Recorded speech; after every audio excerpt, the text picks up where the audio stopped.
বুঝতে পারছেন শহীদ ওসমান হাদির যে হত্যা, সেই হত্যার আগে আমাদের এটাকে আমি বলছি রাষ্ট্রীয় পরিকল্পনা। রাষ্ট্রীয় পরিকল্পনা একটি অনেক বড় শব্দ, কিন্তু সার্বিক যে পরিস্থিতি, যেভাবে হত্যাকারী, আপনারা জানেন যে দুটি অস্ত্র সহ এবং একটি ডাকাতি মামলায় তাকে গ্রেপ্তার করা হয়েছিল। পরবর্তীতে সে জামিন পেয়ে 2 মাসের মধ্যে জামিন পেয়ে ঘটনাটি ঘটায়। তো এই সবকিছুর মধ্যে একটি যোগসূত্র খুঁজতে যে আমরা নিম্ন আদালত, উচ্চ আদালত, পুলিশের রিপোর্ট সবকিছু মিলিয়ে আমরা যেটি দেখলাম যে এটিকে আসলে রাষ্ট্রীয় পরিকল্পনা বলা ছাড়া অন্য কিছু বলার মতো কোনো সুযোগ নাই। আমি কিছু তথ্য প্রমাণ আপনাদের সামনে তুলে ধরবো, বাকিটা আপনাদের বিবেচনা। প্রথমে একটু বলতে চাই যে ধরেন শরীফ ওসমান হাদির যেই মাত্র 32 বছর বয়সে তার যেই রাজস্বিক বিদায়, তার যে রাজকীয় বিদায়, মানে একটি ছেলে মানে যে কোনো বড় কোনো দলের সঙ্গে যুক্ত না, কিচ্ছু না, জুলাই বিপ্লবের অগ্রগামী ভূমিকায় ছিল, ইনকিলাব মঞ্চ নামে একটি রিসার্চ স্টাডি সার্কেলের মতো একটি সংগঠনের মুখপাত্র, তাকে কেন্দ্র করে এই যে লক্ষ লক্ষ মানুষের উপস্থিতি, এই উপস্থিতি ইতিমধ্যে ধরেন আমাদের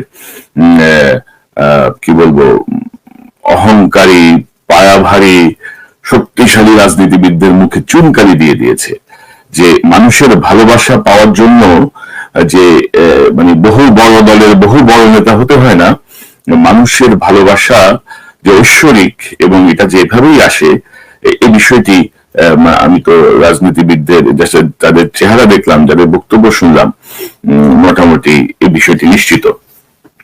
তো আমরা যদি একটু মূল বিষয়টায় যাই, মূল বিষয়টায় যাওয়ার আগে আমি আপনাদেরকে দর্শক বাংলাদেশের স্ট্যান্ডিং যে বিধান, সেই বিধানের জায়গাটা একটু বলতে চাই যে আমাদের পুলিশ বলেন, আমাদের সেনাবাহিনী বলেন, প্রত্যেকটা জায়গায় তাদের একটা এসওপি, সংক্ষেপে এসওপি, এটার স্ট্যান্ডিং অপারেটিং প্রসিডিওর বলে একটা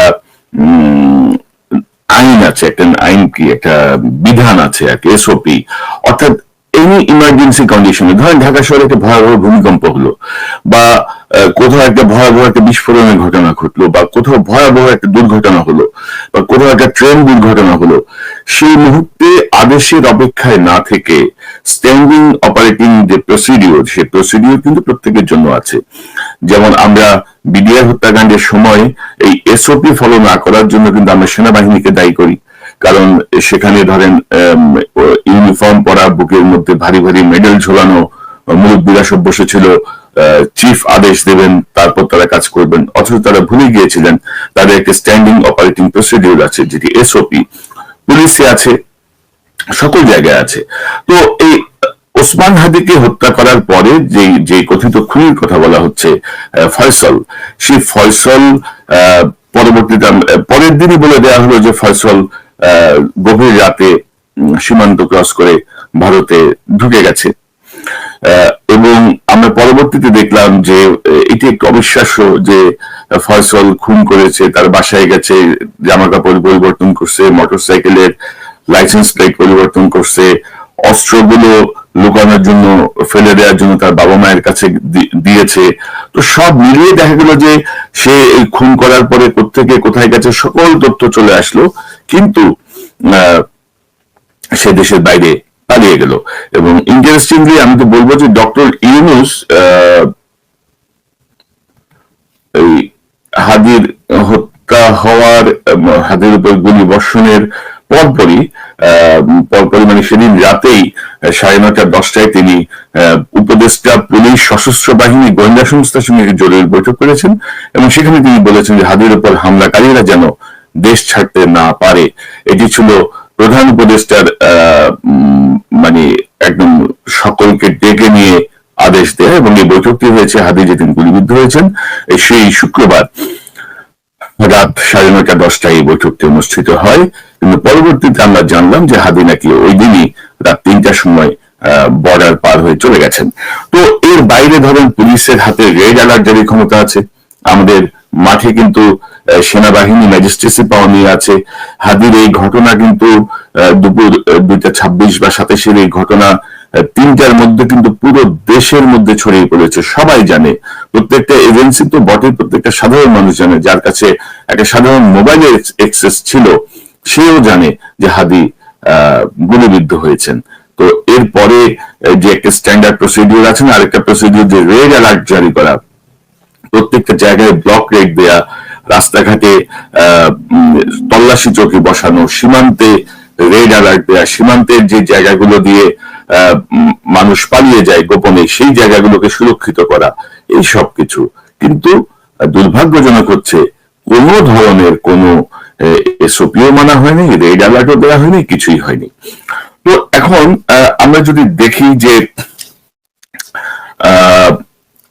আমরা একটু ডকুমেন্ট গুলো একটু যাই, হাদি অ্যারেস্ট, হাদির এই যে খুনি, কথিত খুনি ফয়সল, সে অ্যারেস্ট হয়েছে 8ই নভেম্বর, এবং 8ই নভেম্বরের যে এজাহার, সেই এজাহারে কিন্তু হাদির এই বিষয়টা নিয়ে বিস্তারিত বলা হয়েছে, যে সে কয়টা অস্ত্র, কি বিষয়, সবকিছু মিলিয়ে কিভাবে ধরা পড়েছে সেটা কিন্তু এই এজাহারে হাবিলদার মোহাম্মদ মশিউর রহমান 8/11/24 তারিখে আদাবর থানার কাছে এই এজাহারটি দায়ের করেন, এবং সেখানে তারা জানান যে 7/11 তারিখে, অর্থাৎ 7ই নভেম্বরে আসলে মূলত তাকে গ্রেপ্তার করা হয়, 8 তারিখে এজাহার দায়ের করা হয়, এবং তার সাথে তার কি কি অস্ত্র পাওয়া গেছে, কয়টা ফোন পাওয়া গেছে, দুটি যেমন প্লাস্টিকের বারযুক্ত বিদেশি পিস্তল, গুলিবিহীন একটি ম্যাগাজিন যুক্ত পিস্তল, গ্রিপের উভয় পাশে প্লাস্টিক, অর্থাৎ বিস্তারিত বিবরণ আছে এর সাথে, এবং তাজা গুলির বিবরণ আছে। তো সব মিলিয়ে তিনি এজাহার দায়ের করেন 8ই নভেম্বর 2024 সালে। তো 8ই নভেম্বর 2024 সালের এই এজাহারের পরে আপনার 9 নভেম্বর এই ফয়সলের নামে এই ডাকাতির মামলায় তাকে গ্রেপ্তার দেখানোর জন্য আবেদন করা হয়, এবং আমি যদি আপনাদেরকে এই এই এই আবেদন থেকে একটু পড়ে শোনাই। বিজ্ঞ মেট্রোপলিটন ম্যাজিস্ট্রেট আদালতের এই আবেদন, বিষয় হাজতি আসামি ফয়সল করিম মাসুদ ওরফে রাহুল 36কে মামলায় গ্রেপ্তার দেখানোর আবেদন।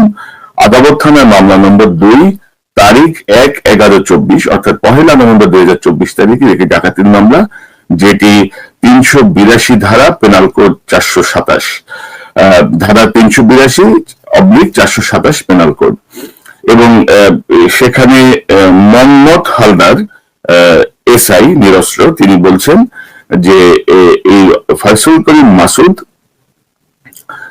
8/11/24 তারিখে 1878 সালের অস্ত্র আইনের 19/19 অ ধারায় গ্রেপ্তার করে তাকে আদালতে সোপর্দ করা হয়, এবং আদালত তাকে একদিনের রিমান্ড দেয়, এবং এই ব্যক্তি গত 28/10/2024, অর্থাৎ 28শে অক্টোবর 2024 2টার সময়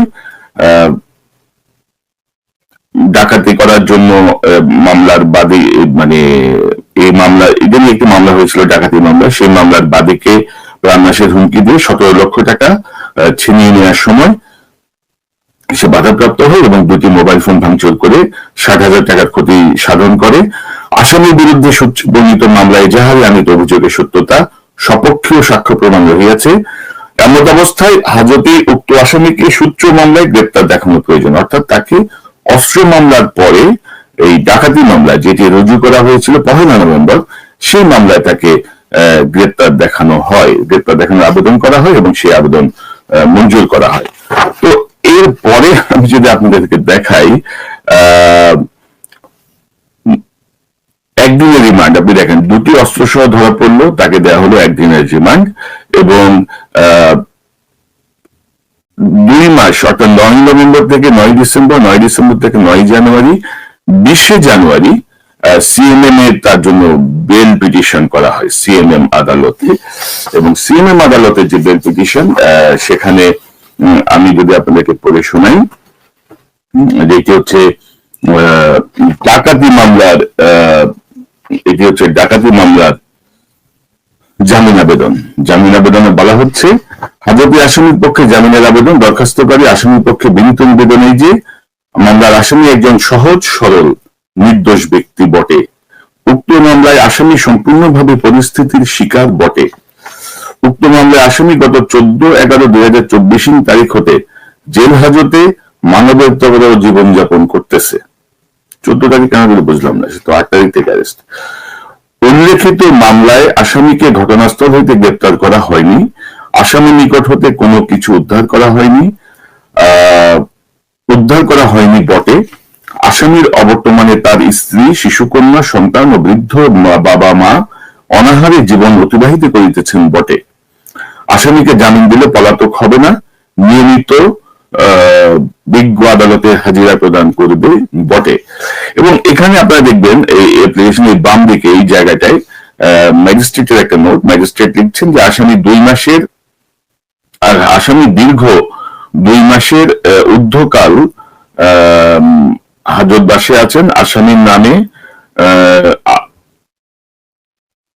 আসামির কাছ থেকে কোনো চোরাই মাল উদ্ধার নেই, পূর্বের কোনো মামলা নেই। আপনি দেখেন তার নামে কিন্তু অলরেডি ডাকাত দিতে হচ্ছে, তাকে শোন অ্যারেস্ট দেখানো হয়েছে, ডাকাতির মামলায় তাকে অ্যারেস্ট দেখানো হয়েছে এই মামলাটা বাদীর হিসেবে।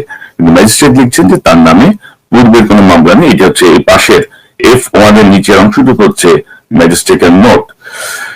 এরপরে আপনারা যান সিএমএম এর যে আদেশ, যে হাতে লেখা যে আদেশ, সিএমএম এর নাম হচ্ছে, আমি যদি সিএমএম এর নামটা বলি, সিএমএম এর নাম হচ্ছে পার্থ ভদ্র।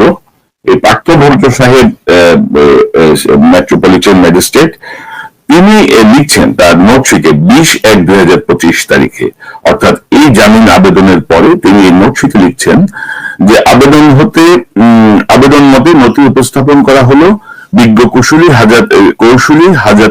হাজতি আসামি ফয়সল করিম মাসুদের পক্ষে জামিন আবেদন করে জানান যে আসামি দীর্ঘ 2 মাসের অধিক ইত্যাদি রয়েছে, জামিনকালে পলাতক হবে না, যথেষ্ট জিম্মাদার দিবে। রাষ্ট্রপক্ষ জামিনের ঘোর বিরোধিতা করেন, আসামি জামিনে গেলে পলাতক হবে মর্মে জানায়। দেখিলাম, উভয় পক্ষের বক্তব্য শুনলাম, নথি পর্যালোচনা করিলাম। নথি পর্যালোচনায় দেখা যায় যে আসামি 2 মাসের অধিককাল হাজতবাস, আসামির নিকট হতে কোনো চোরাই মাল উদ্ধার হয় নাই, পিসিপিআর এ কোনো মামলা নাই। সার্বিক বিবেচনায় আসামিকে বিজ্ঞ কৌশলী ও একজন স্থানীয় এনআইডি কার্ডধারীর ব্যক্তির জিম্মায়, অর্থাৎ আমি যদি আপনাদেরকে দেখাই, কার্ডধারী ব্যক্তির জিম্মায় পুলিশ রিপোর্ট দাখিল করা পর্যন্ত 500 টাকা বন্ডে জামিন মঞ্জুর করা হলো আমার কথিত মতে লিখিত, এবং পরে তাকে একটা জামিনের বন্ড দেওয়া হয়। এবং আপনি যদি দেখেন দর্শক, আপনাদেরকে যদি আমি একটু বলি, এই যে ধরেন সিএমএম এর যে প্রথম আদেশে তিনি বলছেন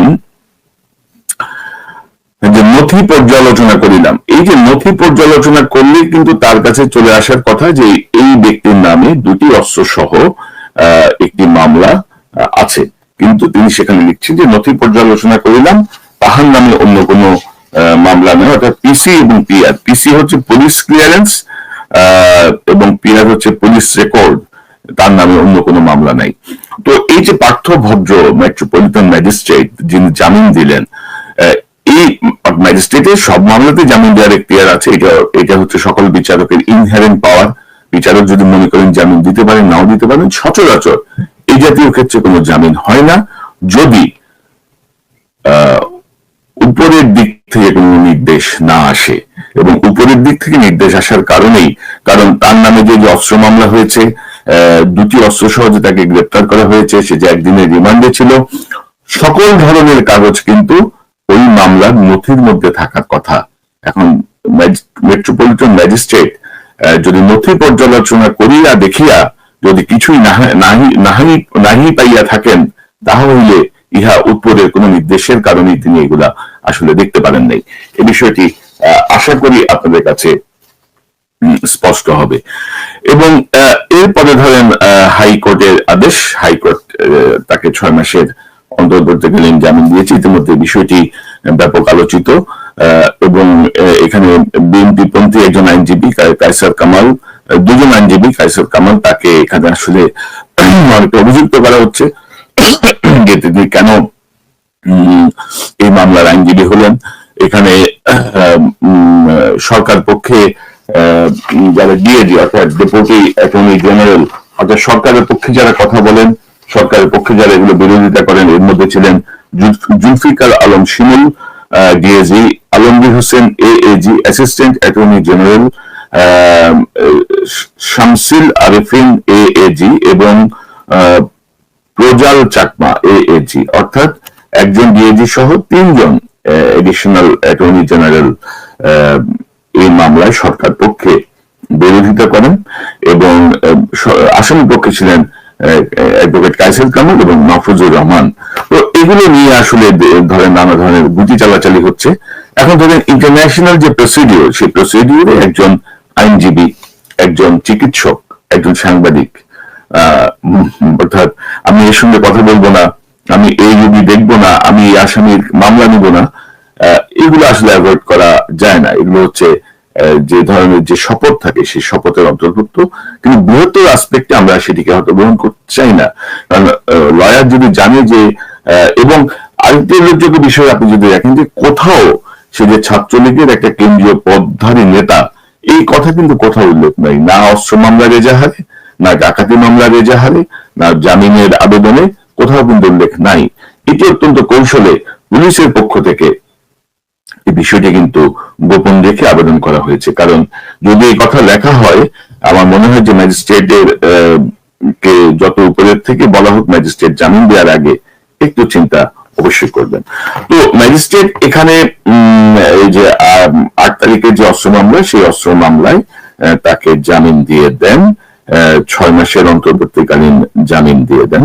তো এখন এবং রুল জারি করেন, সরকারের কয়েকজনের উপর একটা রুল জারি করে তিনি তারা এই আদেশটি দেন। কিন্তু বিস্ময়কর যে ব্যাপার, সে বিস্ময়কর ব্যাপারটা হচ্ছে যে সাধারণত দুটি অস্ত্র সহ যারা গ্রেপ্তার হয় তারা সাধারণত 1-1.5 বছরের আগে কোনো মামলায় ফাইল করে না, জামিনের আবেদন সব জায়গায় প্রত্যাখ্যাত হয়। এবং তারা আপনি যদি দেখেন যে 8 নভেম্বর গ্রেপ্তারের পরে প্রথমে তারা কৌশলে ডাকাতি মামলায় জামিনটা নিয়েছে 20 তারিখে, 20 জানুয়ারি, এবং তার 1 মাস পরে তারা উচ্চ আদালত থেকে অস্ত্র মামলায় জামিন নিয়ে নিয়েছে। তো এরকম রেকর্ড খুবই রেয়ার। আপনারা যারা বাংলাদেশে যারা কোর্ট বিট করেন বা অনুসন্ধানী ক্রাইম বিট করেন, তারা একটু চেক করে দেখতে পারেন যে দুটি অস্ত্র সহ আসামি 2 মাসের মধ্যে জামিন পেয়েছে, এরকম কোন রেকর্ড আসলে থাকার কথা না। আপনি যদি গত 10 বছরের রেকর্ড দেখেন, সেখানেও দেখবেন হয়তো 1-2টা মামলা এরকম থাকতে পারে, কিন্তু এটি অত্যন্ত বিস্ময়কর। এবং এখানে হচ্ছে প্রশ্ন যে নিম্ন আদালত জামিন দিয়ে দিল ডাকাতি মামলায়, ম্যাজিস্ট্রেট এখতিয়ার বহির্ভূত ভাবেই বলবো, কারণ সচরাচর এই প্র্যাকটিসটা হয় না। দ্বিতীয়ত হাইকোর্ট তার এই দুটি অস্ত্র সহ বুলেট সহ যে মামলা, সেই মামলা তাকে জামিন দিয়ে দিল। তো এই জায়গাটা হচ্ছে সন্দেহের। এবং এখন পর্যন্ত কিন্তু ধরেন আমরা যেটা দেখছি, এবং উচ্চ আদালতে এই যে ধরনের মামলার যে জামিন হলো, এই মামলা কিন্তু একজন তদবির কারক থাকেন, নাম ঠিকানা সহ, যিনি মামলার তদবির করেন, মানে এইভাবেই শব্দটা লেখা থাকে আসলে, যে মানে মামলা পরিচালনা করেন আর কি। তাকে ধরা হয়নি, বিচারককে জিজ্ঞাসাবাদ করা হয়নি, আইনজীবীদের জিজ্ঞাসাবাদ করা হয়নি, নিম্ন আদালতের ম্যাজিস্ট্রেটকে জিজ্ঞাসাবাদ করা হয়নি, পুলিশের যেই হাবিলদার, পুলিশের যেই এসআই দুটো রিপোর্ট দিল, একটা এজাহার দিল, আরেকটা হচ্ছে তাকে ডাকাতি মামলায় শোন অ্যারেস্ট দেখানোর আবেদন করলো, তাদেরকে জিজ্ঞাসাবাদ করা হয়নি। কেন তারা ছাত্রলীগের এই পরিচয় গোপন রেখেছে, কেন তারা মূল বিষয়টা তুলে ধরে নাই, কেন ম্যাজিস্ট্রেট নথিপত্র পর্যালোচনা করেও বিস্তারিত কোনো অস্ত্র মামলার কোনো খোঁজ পায়নি, কেন পুলিশ রেকর্ডে তার নামে কোনো রিপোর্ট সেখানে ছিল না, ছিল নাকি ছিল না, তিনি দেখেছেন নাকি দেখেন নাই, তিনি কি আদিষ্ট হয়েছেন, আদেশপ্রাপ্ত হয়েছেন এগুলো না দেখার জন্য, খুব সম্ভবত আদেশপ্রাপ্ত হয়েছেন না দেখার জন্যই। তো এর পরবর্তী যে কাগজটা আমি আপনাকে দেখাবো, এটা হচ্ছে বেল বন্ড। বেল বন্ড মানে হচ্ছে হাইকোর্ট থেকে যখন জামিন আদেশ নিম্ন আদালতে যায়, তখন এই একটা জামিন নামা নিম্ন আদালতকে দিতে হয়, অর্থাৎ হাইকোর্টের জামিন আদেশটা ভ্যালিডেট হয় নিম্ন আদালত, এবং হাইকোর্টের আদেশেও এই কথাটা লেখা আছে যে furnishing bail bond subject to the satisfaction of the learned chief metropolitan magistrate, অর্থাৎ হাইকোর্ট যে আদেশটা দিয়ে মেট্রোপলিটন ম্যাজিস্ট্রেটকে এটা বেল বন্ডটা রেডি করতে হয়। তো বেল বন্ডটা যদি আমরা দেখি সেখানে আপনারা দেখবেন যে দুজন জিম্মাদার আছে এখানে। একজন হচ্ছেন আমি তার ছবিটা একটু দেখাচ্ছি। বেল বন্ড ধরেন 19 তারিখে জামিন হয়েছে, 19 তারিখে 19শে ফেব্রুয়ারি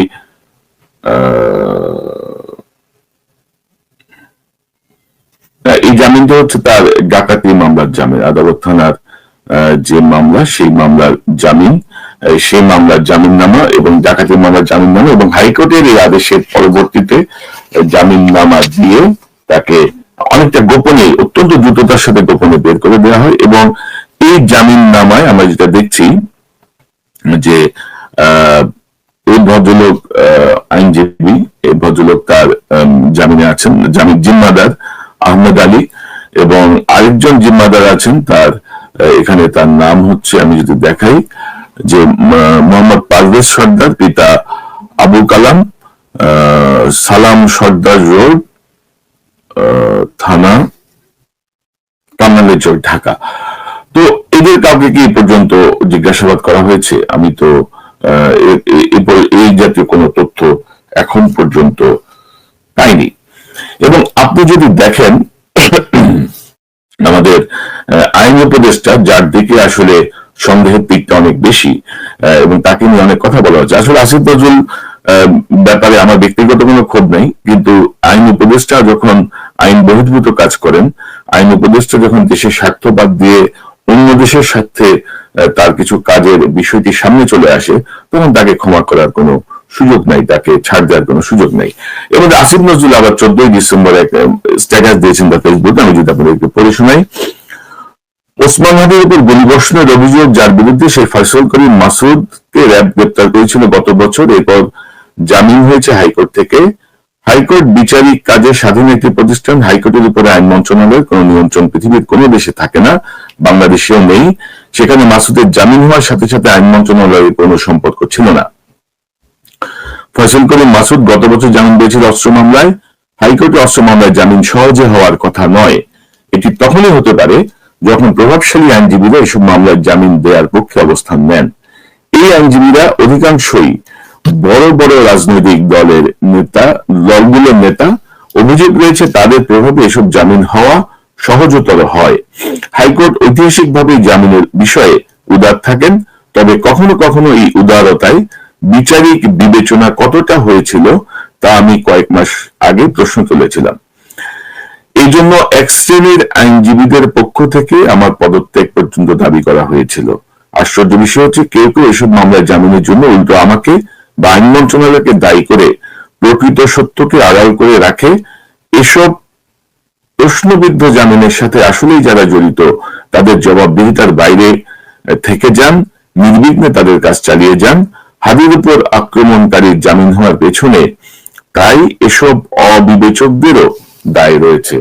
অর্থাৎ আসিফ নজরুলের স্ট্যাটাসে আপনাদের মনে হতে পারে আসিফ নজরুল আগের সমালোচকের ভূমিকা আছেন, সাংবাদিকের ভূমিকা আছেন, কলামিস্টের ভূমিকা আছেন।